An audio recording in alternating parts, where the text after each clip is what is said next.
What's up, Taiwan? I'm Ethan Liu with news from here in Taiwan and around the world.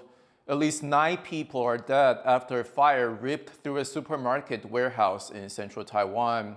Several people were injured, with more still missing as of Thursday night. Firefighters say the flames spread quickly at the PX Mart facility because it was packed with highly flammable polystyrene boards. The company says the warehouse was new and still under construction. Taiwan's factories have recently been criticized for flouting fire safety regulations after a wave of protests by firefighters. Thousands have gathered in the streets of Taipei to protest proposed changes to laws that dictate how elected officials are removed from office. Reese Ayers was outside Taiwan's legislature to bring us this report. The Bluebirds are back for a second night of protests, this time outside Taiwan's legislature, to voice their objections to plans to amend recall laws from the opposition. The Bluebird movement is a civil protest group that emerged in May over controversial legislative reforms. Now they're targeting proposals by the opposition Kuomintang, which will make it more difficult for elected officials to be recalled. One amendment will require voters to provide a copy of their ID, which the KMT says is to counter fraud. But opponents to the move say it comes with data security risks. Though with the KMT getting support from the third-party Taiwan People's Party, that amendment looks likely to pass on Friday. The second, arguably more consequential amendment will raise the number of votes needed to recall an official to more votes than they were elected by in the first place. This is a change that Taiwan's Central Election Commission says is questionable. That amendment still has a few more rounds in the legislature and is not as likely to pass, as the TPP have said they won't necessarily support it. So why is the KMT pushing for these amendments? Well, the party says there are efforts afoot to try to recall enough of their legislators to kill their legislative majority. On the other side, the ruling Democratic Progressive Party, which opposes the changes, is pointing to an incident this week where KMT legislators physically blocked other lawmakers from entering the room where preliminary voting was taking place on that recall law in committee. Both sides are calling foul play, accusing each other of sidestepping the democratic process for their own political gain. And tensions are set to remain high both inside and outside the legislature ahead of more protests planned on Friday morning ahead of those votes on the amendments. Devon Tai, Leon Lien and Reese Ayers in Taipei for TaiwanPlus. The U.S. Secretary of State says a crisis in the Taiwan Strait will mean a crisis for the global economy. In an interview with Foreign Affairs, Antony Blinken said half of the world's commercial container traffic passes through the strait, and the majority of the world's most advanced microchips are made in Taiwan. Blinken said no country would be unaffected in the event of a conflict with China, and maintaining peace is the world's business. Taiwan's presidential office is responding to allegations that one of President Taichung's security guards leaked his private schedule. 全案已经进入了司法审判阶段，总统府尊重司法的程序进行，而相关单位也会全力来配合后续的司法侦办。总统府的维安人员向来遵守岗位，恪尽职责，对于个别人员涉嫌违法伤害警察形象，绝不宽待。 总统府也将会持续的来强化训练，加强防堵不法行为发生。The officer responsible for Lai's security has been suspended from duty and detained for allegedly leaking state secrets. Prosecutors are also investigating whether the guard had been working for China. Lawmakers have agreed to continue funding Taiwan's first prototype of a domestically made submarine. It's part of an almost $8 billion project, which aims to build a fleet of 7 submarines. But as Jaime Okan reports, funding for the rest of the project is much less secure. A proud day in Taiwan's naval history. Last year, the launch of Taiwan's first submarine prototype was being celebrated. But now, the entire program of 7 vessels is in jeopardy. For the past few months, lawmakers from both major political parties have gone back and forth about whether to continue domestic submarine production. But on Wednesday, legislators agreed that $18 million would go to continue funding the first prototype to finish its testing. 这个跟决心没有关系。这个潜舰国造是一个很好的政策，但是你有目的嘛？你有方法嘛？你有手段嘛？你的合约框架是如何执行，细节如何规范？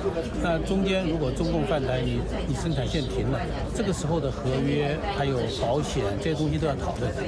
The submarine program was initiated by former President Tsai Ing-wen from the ruling Democratic Progressive Party, or DPP, in 2016, as Taiwan's two active submarines are almost 40 years old. But for many lawmakers from the opposition Kuomintang, or KMT, the problem stems from the high cost of building these vessels. The total proposed cost of Taiwan's submarine program is roughly $7.6 billion and aims to build 7 submarines over 13 years.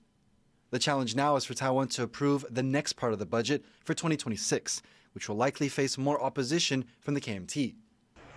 But many supporters of the program say these systems are crucial for Taiwan's defense.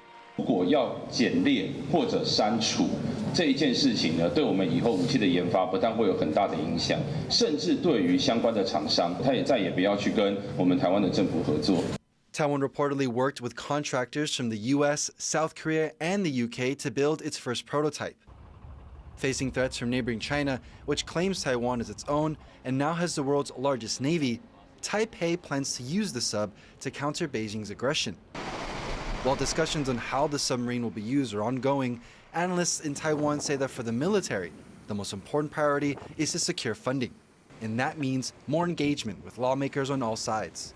冻结与否，这个绝对是这个立院的委员他们的权利，所以我会觉得这边还是有赖于海军如何去跟现在的一个党团，或者是最基本就是国防外交委员会这些相对来说比较更为对国防更为专业的委员能够有更多的互动。 The prototype submarine, also known as the Haikun, is about halfway through the testing needed before it can be commissioned. And while the budget for its future is now secure, the remainder of the fleet remains in limbo. Hank Xu and Jaime Okan for TaiwanPlus. An Army training center in southern Taiwan is giving rare insight into how paratroopers train using virtual reality. At a media event in Pingdong County, the military showcased a new way soldiers are learning to jump out of military transport planes. Soldiers are suspended from the mock parachute. After passing tests with the simulator, the soldiers then move on to jump from the tower about 5 stories high. They then train to jump out of the actual aircraft. Taiwan's top tech official has confirmed the country is in talks with an Amazon subsidiary to boost satellite-based communications. Minister Wu Chengwen says Amazon's project Kuiper offers new possibilities after results from working with Francis OneWeb have fallen short. Taipei has been working to strengthen phone and internet systems to withstand any potential attack by Beijing, an effort that will require international help. 6G 无线通信的这个产业，现在全世界都在竞争当中，但是要建构低轨卫星链这个是需要非常庞大的资金的投资，所以我们一定要跟国际来合作。 The minister says it would be, quote, natural to consider working with Elon Musk's Starlink satellite service if it clears U.S. security checks, but Taipei has long-standing concerns about Musk's business ties with China. Former Taiwan President Ma Ying-jeou called for greater cross-strait cooperation and exchange in a meeting with a top Chinese official. Ma met with the head of China's Taiwan Affairs Office, Song Tao, as he led a group of Taiwanese students on a cultural exchange. It is Ma's second trip to China this year. During his meeting with Song, Ma called recent student exchanges a remarkable success and reiterated the need to uphold the 1992 consensus and oppose separatism. Taiwan's Mainland Affairs Council expressed concerns about Ma's statement, saying that his actions should not risk undermining Taiwan's status. Stock markets in Taiwan and around the world were down after the U.S. Federal Reserve Chair indicated there would be fewer rate cuts next year, despite a strong economy. We've been moving policy toward a more neutral setting in order to maintain the strength of the economy and the labor market, while enabling further progress on inflation. Shares across Asia were down on the news, with Taiwan's TAIEX falling just over 1% at the close. Taiwan Central Bank also said its own interest rates will remain unchanged and raised its growth forecast for next year. However, it noted potential risks to the economy posed by U.S. President-elect Donald Trump's proposed tariff plan. The skeleton cast of the largest dinosaur ever discovered has arrived in Taipei for a new special exhibit. The specimen from the Natural History Museum, London, will give dinosaur lovers in Taiwan a chance to learn more about prehistoric giants. Wesley Lewis has more.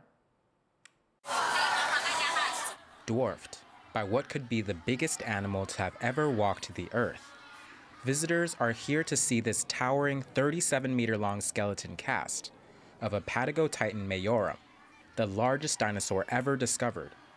On loan from London's Natural History Museum, this display will be here at the National Taiwan Science Education Center in Taipei for the next 4 months, and getting it in place was no easy task. 我们出动了蜘蛛车，对，就是吊车，然后才能把这个吊起来。那特别的是，如果看一下天花板的话，我们还把科教馆的灯轨跟风管也拆除了，才有办法把它安装起来。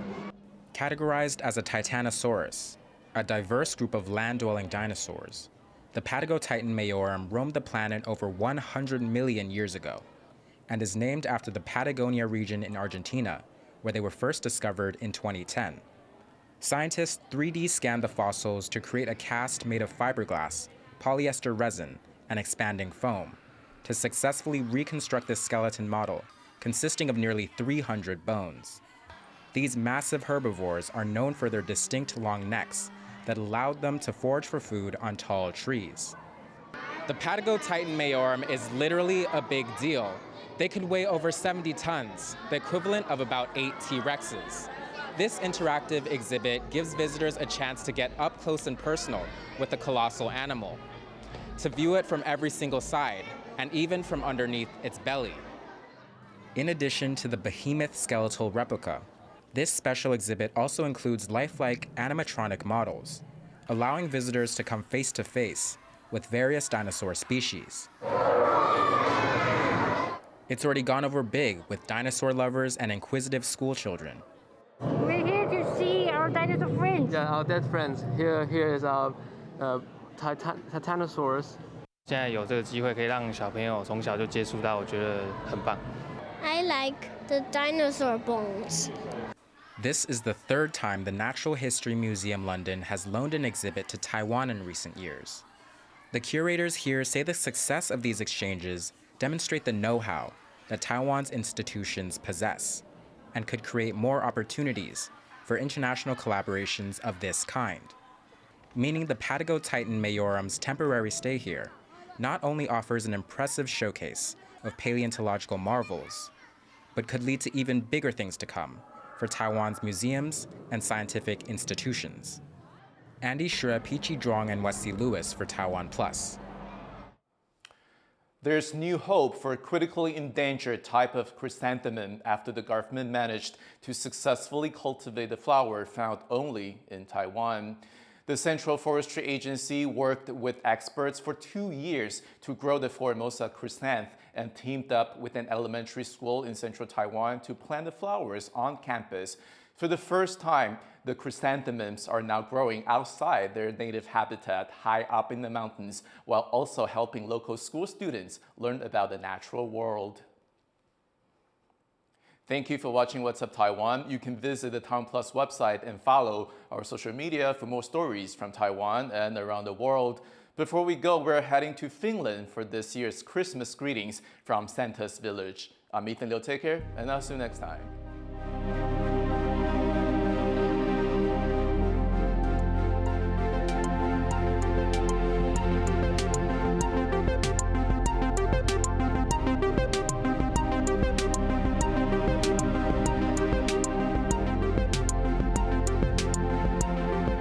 For more stories from Peru and around the world, download the TaiwanPlus app.